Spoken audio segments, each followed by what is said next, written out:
歡迎大家收睇我哋嘅 WFL 黃福聯閱讀頻道，我係你哋嘅節目主持人莉莉 Mia， 我係 Lila Yuna。喺呢個閱讀頻道裏邊，我哋邀請咗唔同科目嘅老師或者同學仔分享好睇嘅圖書，幫助大家養成一個閱讀嘅好習慣。事不宜遲啦，我哋快啲開始今日嘅內容啦！大家好，今日我哋要介紹一本書，叫做《偉大的世界奇蹟》。歷史上面有4大文明古國，分別係中國、古巴比倫、古埃及同埋古印度。佢哋各自發展出獨特嘅建築特色同埋代表性嘅建築。等我哋一齊嚟閱讀《偉大的世界奇蹟》呢本書，開拓視野啦！講到中國嘅世界奇蹟，唔可以唔提我哋嘅萬里長城。萬里長城係中國古代抵禦北方少數民族嘅主要防線，主要修建於春秋戰國時期。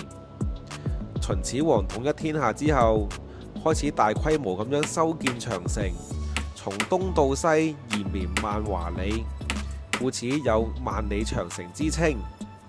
之後唔同嘅朝代亦都有修築長城抵禦外族，但修築嘅方法同埋用料亦都有所不同。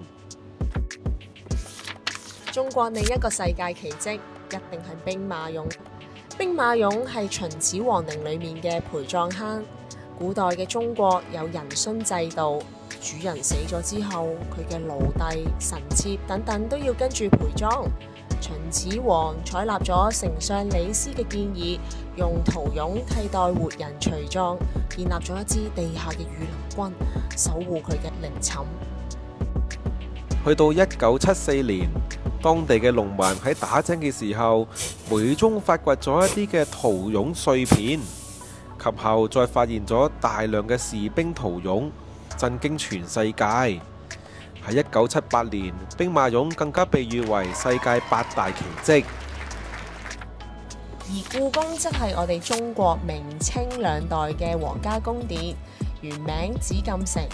明朝嘅第3位皇帝朱棣認為北京是隆興之地，於是就喺北京修建紫禁城，並於1420年遷都北京。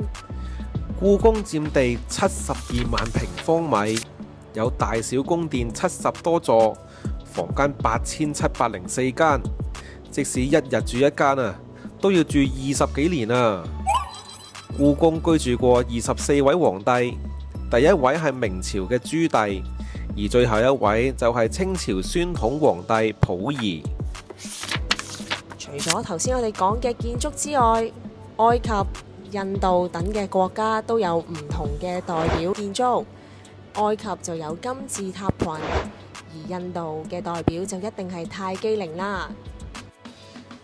如果大家對唔同地方嘅歷史建築有興趣，歡迎到圖書館借閱《偉大的世界奇蹟》。